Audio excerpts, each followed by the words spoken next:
Hi, we're Josh and Ariel Walmsley, owners of Green Valley Tree LLC, based in North Windham. We're proud to sponsor Connecticut East this week and to serve the communities of Windham and New London counties with our tree removal and plant healthcare services. Visit our website at greenvalleytreeworks.com for a full list of our services or give us a call on 860-234-4041. We look forward to hearing from you. The 2021 legislative session is over, so how did it go for the new Republican representative for the 43rd District, Greg Howard? And finding the best food from your local farm stand is now just a tap away with a phone app. Plus, we take a look at other stories making the headlines from around the region. This is Connecticut East This Week.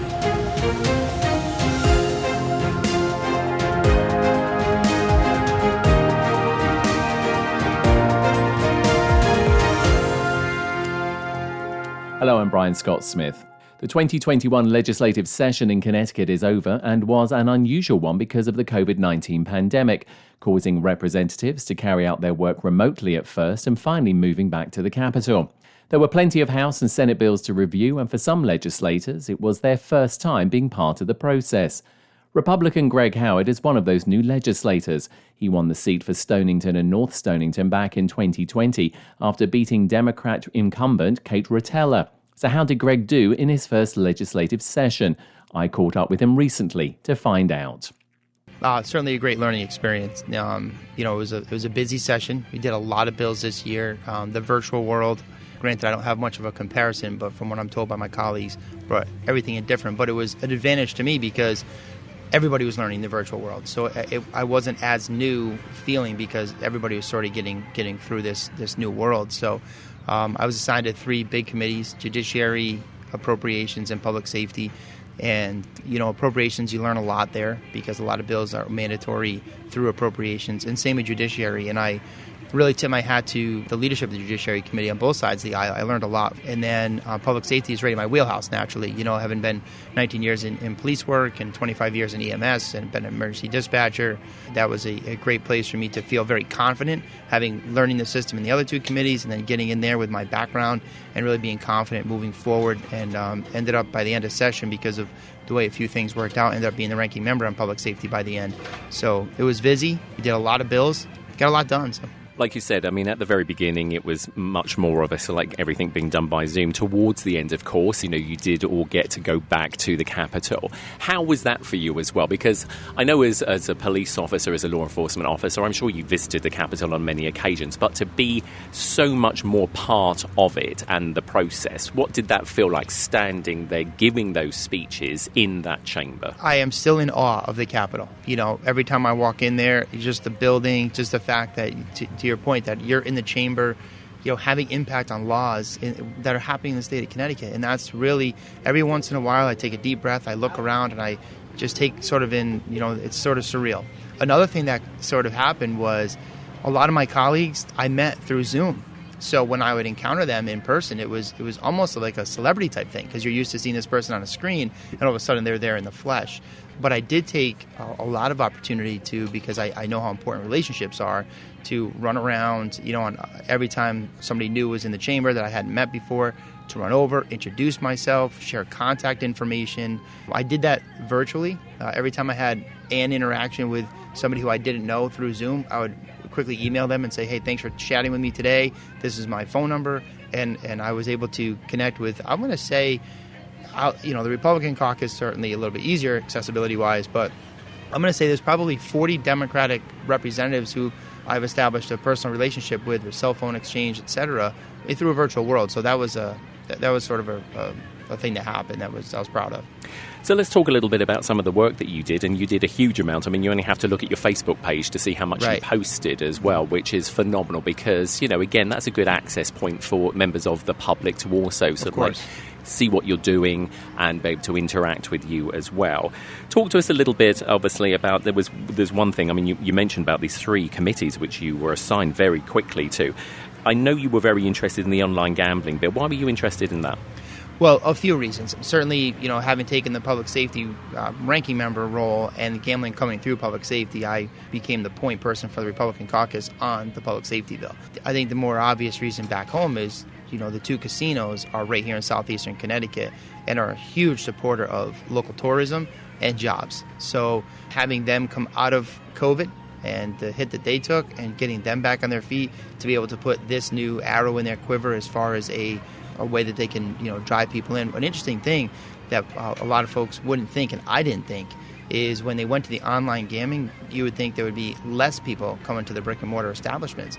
But in New Jersey, in fact, they saw the opposite, that as online gaming became a bit more popular, more people did come to the brick and mortar casino. And as you may know, both of our casinos support a bunch of retail locations on site, which again are thousands more jobs. So I was really excited about it. It was really great for southeastern Connecticut. I think it was great for the state of Connecticut from a revenue standpoint. And frankly, it's something that was in large ways happening anyway. So for our local tribes, who have been great partners of the state of Connecticut since 1992, to benefit from it, I think is important. And so I was really happy about it. A lot of bipartisan support on that bill. And certainly a great win for southeastern Connecticut specifically. And also, of course, the other thing that reared its head again was the police accountability bill. Last time we spoke to us, I should say the first time we spoke to you, had some very broad thoughts and some comments to make about that piece of legislation, which I think, we said last time, everyone agrees it was rushed and is something that will continue to need to be addressed. One thing that did come out of this is that the use of force, a new exception was supposed to kick in this year, got pushed to January of next year. Just talk to us a little bit about that and what your thoughts were when that happened. Sure. So basically, it was originally supposed to be April 1st this year, and that got pushed out, as you say. And folks, I want folks to understand this, that the idea there was to make sure that the officers were up on the training. And the training, loosely translated, it's very intricate, but essentially, in many parts of the state and in many parts of the country, really, but specifically to Connecticut, for years, officers were trained when it came to use of force in what is justifiable and what is not. So in other words, if the suspect does this, you can do this. Just because you can doesn't necessarily make it the right decision in the moment. It's based on the entire circumstances of that specific scenario. And long before last year, within the last multiple years, Connecticut had started to make a shift. Connecticut, a lot of people don't realize, is a leader when it comes to law enforcement and accountability. We do one of a few states that do polygraph exams for entry-level exams for new officers, and go on with our certification process. But we had already made that shift. So to buy a bit more time to allow the officers or the departments to make sure all of their officers that had come through a sort of a different training platform or a different training philosophy were all caught up to that. It also solidified that officers would be held accountable to their decisions based on information available to them at the time. The original police accountability bill sort of took that out. So this gave that back because, I always use a great example. If you're giving verbal commands to somebody and they don't comply with them, and then you move on to a higher level of force because they're not being compliant, and you find out later they were, hearing impaired, then, you shouldn't be held accountable for that if you had no way of knowing. And then another big problem with the police bill, and still is a problem, is the way that the consent searches went down. And I understood the intent. So having spoke with Senator Winfield and Representative Staffstrom, and really knowing what they were going for with what they did with the consent search language, the goal, I guess I should say, of that, and then combined with my experience to recognize how detrimental that the way it passed was to good and honorable police work, I drafted language to amend the consent search language for vehicle searches and searches of persons. And both of those made it out of committee with strong bipartisan support. And by the time it got through the Senate, the vehicle search failed. So we'll have to revisit that. But the person search made it through the Senate and the House. Now, another thing, of course, which we're waiting to hear on is the marijuana bill. Yeah. Thoughts on that? Because I'm just going to put this out there. The police generally are obviously not that happy about, marijuana on the streets of Connecticut. So, what are your thoughts as a legislator, but also as a member of law enforcement? Yeah, so I think I bring, as you point out, a unique perspective on it. And I will say that I am not fundamentally opposed to legalization. And I'll tell you why briefly. In my career, I've seen many folks who are addicted to crack cocaine or heroin who cannot support their habit without breaking into homes, breaking into businesses, robbing convenience stores, etc. I don't see that with marijuana. And again, when you consider the adverse outcome or effect that alcohol has on society for DWI and just overall, causing disturbances, etc., alcohol has a significant more adverse effect on society than I've seen marijuana have. So from a public safety standpoint or an impact on the public, I don't have grave concerns, and that's why I don't fundamentally oppose it.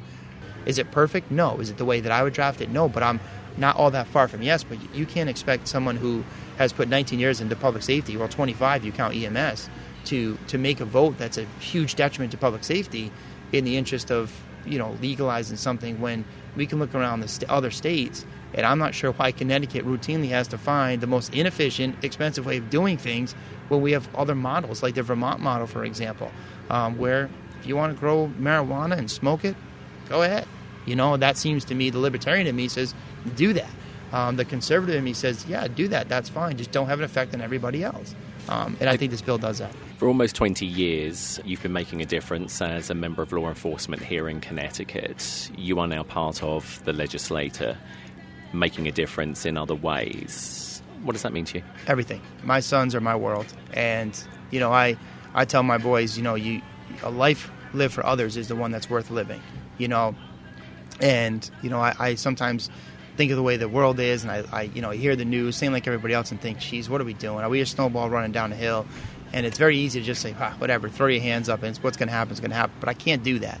And I'll tell you this, when I got into politics, whatever it was, 8 months ago now or so, folks said, people are going to attack you. It's going to be a brutal world. And I'll tell you, it hasn't been. In fact, I get mostly positive feedback, just about everywhere I go, on my Facebook stuff. You get people that, have dissenting opinions, but they're generally polite. And you got one or two that like to attack, and that's okay. But, to hear back from members of my community, hey, Greg, you're doing a great job. Thanks for all that you do. We're so grateful to have you there. It's not so much of an ego thing, but it's just a reassurance that, you're doing what folks want you to do. Then you're trying to make the world a better place. And when you get a call from, Representative O'Day, who's the deputy minority leader, who's somebody I've really looked up to in the last 6 months, just a solid gentleman, to say to me, hey, you really made a difference in the state of Connecticut. That it's a surreal moment. It really is. But I go home and I look at my boys in the eye, and they're my moral compass, right? Because they're still young enough that they want to be like their dad. So they do whatever they see me do, they're going to do. So I need to go home and look them in the eye and say, do what Daddy did today. And be able to be proud to say that and be confident in saying, if you do what I did today, I'm going to be proud of you. Greg Howard, representative of the 43rd District of Stonington and North Stonington. Congratulations on your first legislative session. We look forward to having many more conversations with you in the future. Thank you. It'd be my pleasure, Brian. Thank you so much.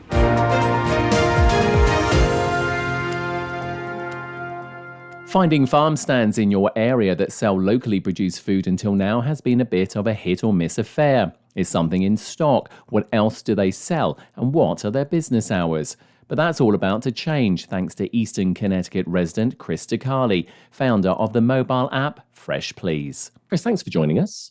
Thanks for having me, Brian. So Fresh Please, it's a fabulous app. Tell us how you came about creating it and why. Sure. So the idea with Fresh Please is that we're trying to help people find food at local farms. And we want to both help people find new farms in their area, but also understand what's available right now at the farm. And so I work at a job that's about an hour from where I live. And I live in a kind of rural area. So I would often have to do my grocery shopping near my office after I leave work, and then I'd drive home. And it would always frustrate me as someone who loves good food. I love quality items. I love local fresh produce, and it always frustrates me to be in the store buying a firm flavorless tomato when I want a native locally grown tomato, but I don't know if the farm stand that I'm going to go buy on my way home has tomatoes today. And so I have to buy it at the store because we need it for dinner, or we need it for lunch the next day or something. So that was kind of where the concept came from. It was like, boy, if there was a way I could just search for any farm stand that had fresh tomatoes when I need them, like that day, that would really be a great help to me. So this was quite a big undertaking, because anybody who's ever done app development, and I have not, but I do understand it takes quite a lot to do it, doesn't it? It does, yes. It was a really fun project. So I have a few colleagues, because I work in technology. So I have people that I work with currently that I've worked with over the course of my career. And I just kind of connected with a couple of them and talked about the idea, and they were interested. And I think they like the idea as well because it lets them kind of stretch their legs, and they are application developers. And so they have the understanding of how to do it, but they had never really done it from scratch themselves with all the technology support that's involved. So it was a fun project that really leveraged the skills we had, but gave a big opportunity for us to grow. So how long would you say it took to, from sort of like concept on paper to actually seeing, this app for real? Yeah, so it was a long time. It was probably 2 to 3 years. But one of the reasons behind that is, when I first had the idea, it was probably early summer one year when, we're getting to the point where tomatoes might be available locally. And it took me a few months to kind of enlist the help of someone that I worked with. And I was writing up all the use cases and how I thought the app could function and help people. And then by the time we got started, it was getting into the winter, and we may have lost some of the momentum until the spring. And we said, hey, summer's coming again. Let's get this going again. So it was kind of off and on in these spurts, and we developed heavily through the summer, but we didn't make it to launch until 2020. So it took a few years altogether with these off and on periods of work, but definitely a lot of between coming up with the name and logo design and then developing the application itself and testing. It was quite a journey. This came about and was like available in 2020. COVID had hit. Was actually COVID of a benefit to you because people were sort of like probably not going out as much and certainly were starting to utilize a lot more technology? Yeah, it was interesting. Early in COVID, so COVID hit, peaked around probably April and May.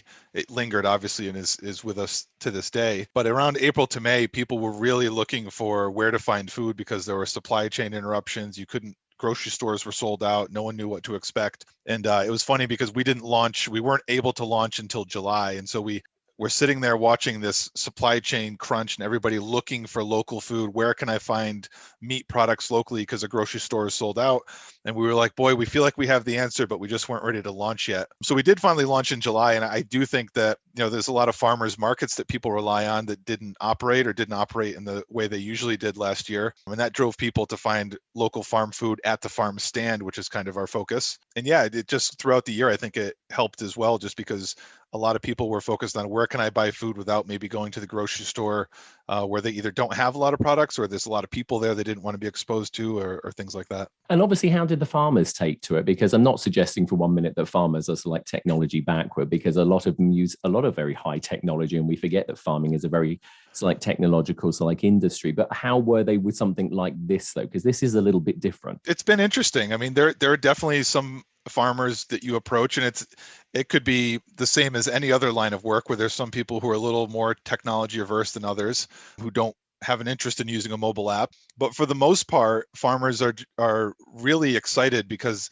it seems like it's an area that they've wanted and wished there was a solution, but they didn't even know where to begin or what the solution would look like. And so when I approach them and say, I have a mobile app and this is what it does, that they're really excited to sign up for and to start engaging with their customers and sharing their available products. They've found it very easy to use as well. That was a huge focus for us, because one of the things that differentiates our app, we think, is that we want farmers to be continually updating the inventory, not to just list, here's the 37 products we offer throughout the year, but to every day or every week say, here's what we have in the stand today, so that when you want to buy a product, you can go to the stand because you know it's available there. And so that was one of our focuses. We said, if we want farmers to use this continually, we've got to make it really easy and convenient. And so the process that they use the mobile app to update the inventory, the same one that the customers use to search for products, and it only takes them a few seconds to get into the app, a few touches, and they can update their whole inventory. So that was a big achievement for us, because we did get positive feedback from farms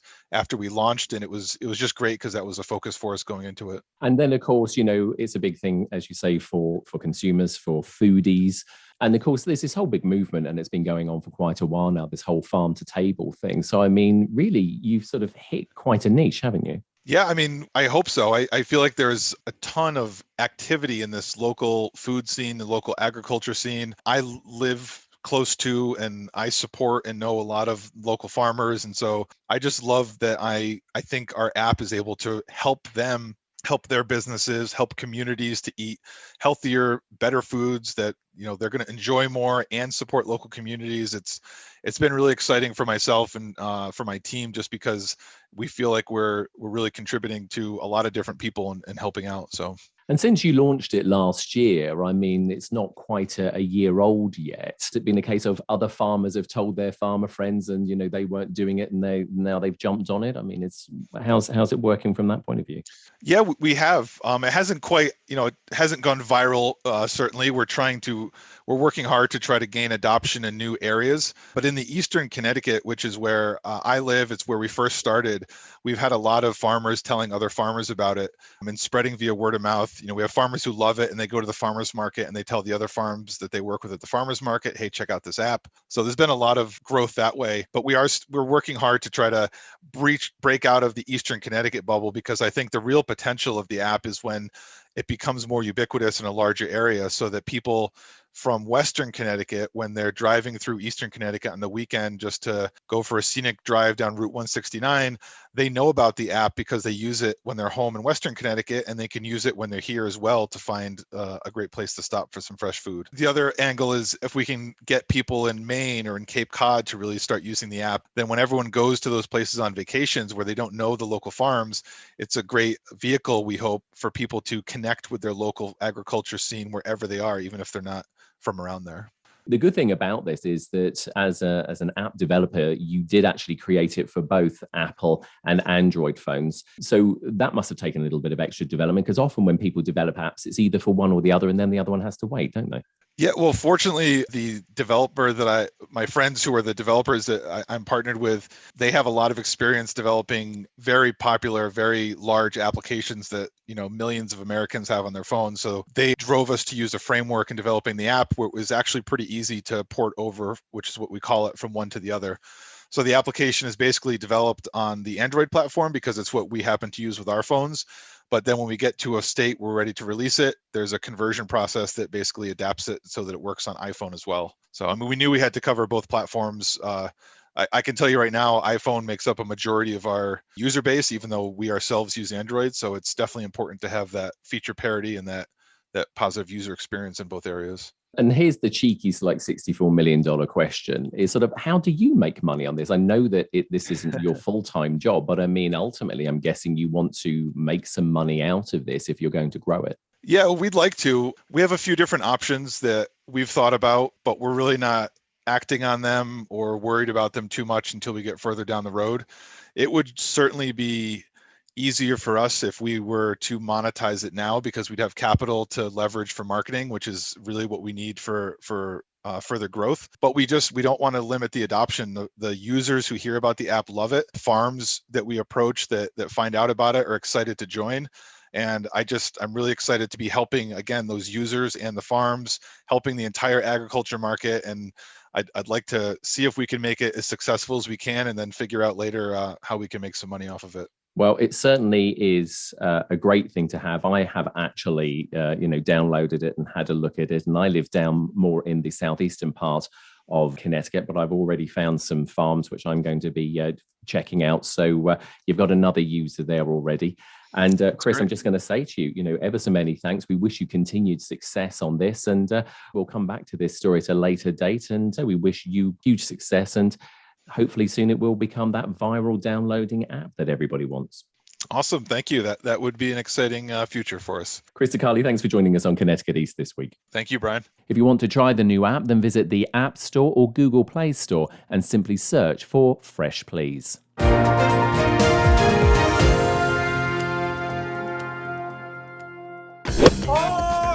The Arc Eastern Connecticut invites you to participate in the 33rd Annual Gardner Johnson Memorial Golf Tournament Friday, June 25th at the Connecticut National Golf Club in Putnam. The Arc has provided residential, day, in-home and employment and social programs for people with intellectual and developmental disabilities and their families since 1952. Come and join us as we walk in partnership for full equality for people with IDD. Event prices and details at thearcect.org/golf.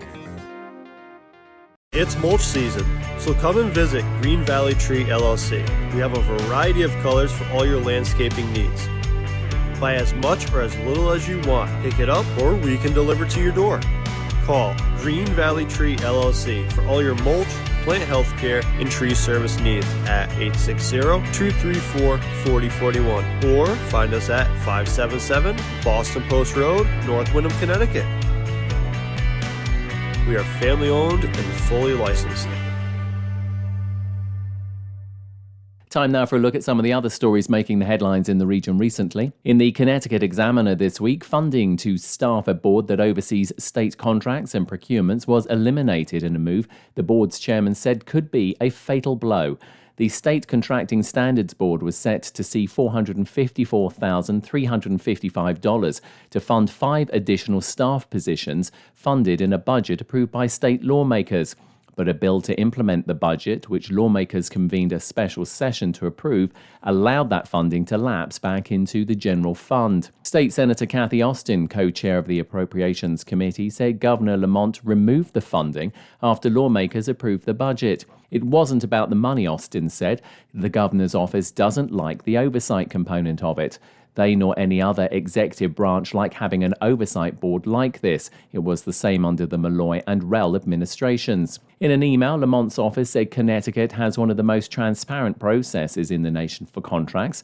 All are public record and available for anyone to see. And members of the executive branch are available to legislators for questions and to testify on any areas of concern. In the day this week, the owner of a road salt business displaced by the planned reconstruction of State Pier in New London for the offshore wind industry continues his attempt to block or delay a state environmental permit needed to complete work at the pier. Driven Enterprises owner and president Stephen Farrelly has filed what is known as a notice of exception, his recourse for a previously denied objection to the Connecticut Port Authority's plans for the pier. He argues he should be allowed to stay at the pier where he has operated his business since 2014, told to leave and given time to sell the remainder of his salt pile as part of an agreement with the Port Authority. Driven left the site at the end of February. The State Department of Energy and Environmental Protection already has issued a proposed draft decision on the Port Authority's application that recommends issuance of a permit. If finalized, the decision would permit the Port Authority to perform work essential to a $235.5 million project. The legal filing from Farrelly sets into motion a timeline for legal briefs to be filed from all sides by July 2nd. Oral arguments are scheduled for July 14th. In the Norwich Bulletin this week, Plainfield officials hope an anticipated windfall of $2.1 million in federally earmarked funds to transform a 1.6-mile section of Warrigan into a walking and biking trail once other phases of the project are complete will tie into the larger Quinnebog River Trail system that meanders through sections of Killingly and Putnam. Plainfield was one of 6 Eastern Connecticut municipalities tapped to receive a total of $17.8 million in targeted federal infrastructure money recently secured by U.S. Representative Joe Courtney. In the Middletown Press this week, 3 men with a passion for home-brewed beer opened a new pint lovers destination earlier this year, just east of the iconic Aragoni Bridge in Portland. Concentric Brewing Company is so named for the 3 co-owners' sense of having a common centre, according to financial planner Dave Peichert, who runs the business with Middletown firefighter Drew France and physical therapist Brian Ada.